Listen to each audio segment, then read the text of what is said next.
Hi everyone! Welcome to my vlog. So today we are going to make adobong gata. Sa ngayon po,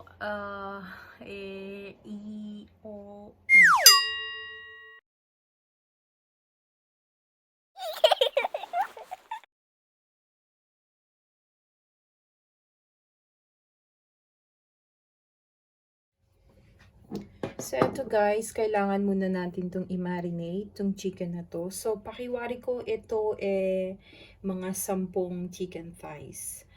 Kasi tinatamad akong mag-cut, so isang buo na lang. Pero maliliit lang naman siya. So, ito, i-mix natin yung soy sauce.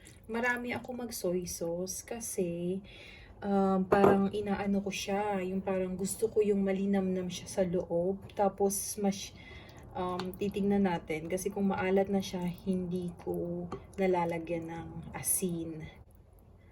Ayan. So, and then ihalo na natin yung onion, yung sibuyas at ang bawang saka sili. So, gusto ko yung sili. Hindi ako naglalagay ng sili sa mga traditional na adobo. Pero dito parang gusto ko lang yung sili kasi sa sa may gata. Halo-haluin lang natin ng konti. Saka normally, ang ginagamit ko is yung peppercorns, yung buo siya. Pero, ayoko kasi na parang hindi na ako sanay yung may nangangat-ngat na buo. So, eto, 1 teaspoon. Kasi masyado na yung maanghang. So, ayan siya. Halo-haluin lang yan na ganyan. So, ayan na siya guys. I-marinate natin siya ng 20 minutes. And yung iba is ginagawa nila is i-marinate nila ng overnight. Pero tayo 20 minutes lang kasi ayun, kailangan natin gumawa ng video para may upload. Sabay ganun. So, ayan guys, mag-start na tayo magluto. So, pag mainit na, saka natin lagyan ng mantika. Mainit na siya. Lagyan natin ng mantika. Ganyan lang kakonti. Mga 3 tablespoons yung nilagay ko. So guys, kung magluluto kayo is depende kung gaano karami yung manok na iluluto nyo. Kasi ako madami yung thighs. Bilangan natin mamaya. Tapos, kung mapapansin nyo, inilagay ko lahat yung na-chop ko na garlic. So, nag-chop ulit ako ng konti lang, mga 2 to 3 ata yun, na garlic. Para pag-fry natin sa chicken is yung amoy niya ng garlic, yung aroma niya is mapupunta dun sa manok. Masarap yan. So, ayan. Ilagay na natin yung garlic. Napakaluma na netong wooden spoon ko na to. Kasi, ilang taon na ba? Magto 2 years na siya. Parang kasing edad ko na dito sa UK. Magto 2 years na rin ako dito sa UK. So, binili namin nung nandito ako. Nung dumating ako dito kasi gustong-gusto kong gamitin yung wooden spoon sa pagluluto. Ganyan. Talagang makikita mo talaga na mahilig kang magluto kung meron ng mga mancha-mancha to o kung lagi kang nagluluto sa bahay. Yung mga ganyan, katulad na etong pan na to is talagang meron na siyang mga scratch. So, ayan.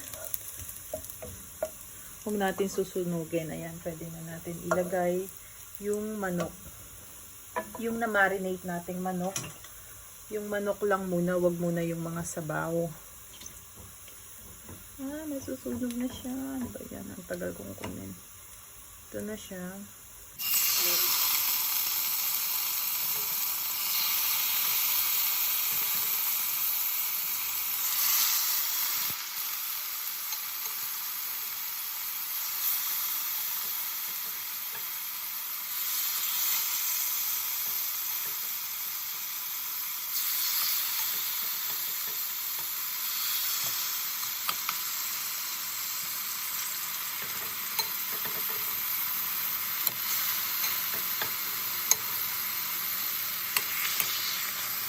So, guys, i-fry natin siya ng 2 to 3 minutes both sides.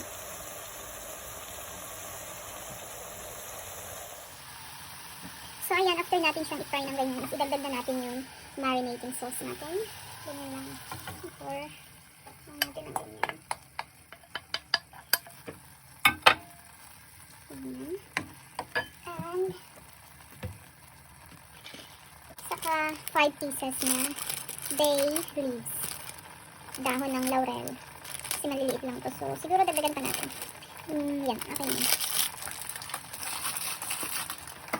And then, the vinegar.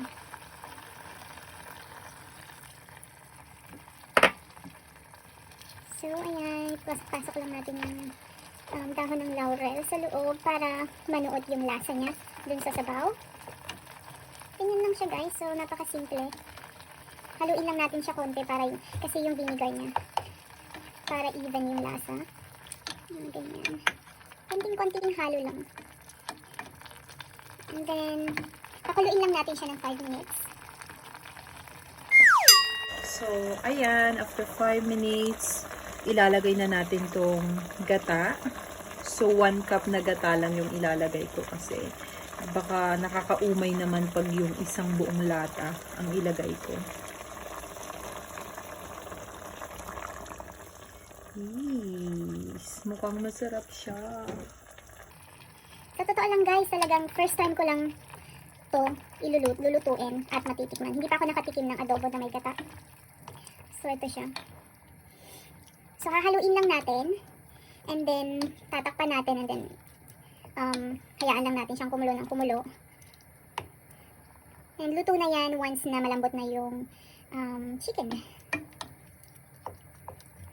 Hindi ko pa siya titikman. Mamaya pa lang. Once na kumulo na siya ng kumulo, tapos malambot na yung manok is, titikman natin kung kailangan ba ng asin. Kasi ang dami kong nilagay na toyo. So, masama sa ating mga atay pag masobrahan ng alat. So, sana okay na yan.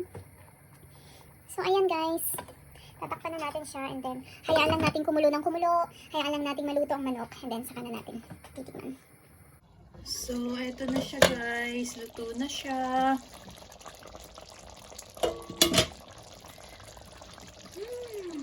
So, titikman natin.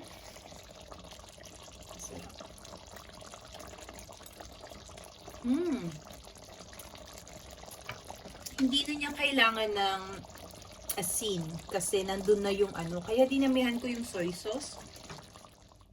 So, this is our chicken adobo with gata. Tinagdagan ko pala siya ng patatas kasi gusto ko yung sabaw na thick. So, ito yung nagpalapot dun sa sabaw ng ating adobo.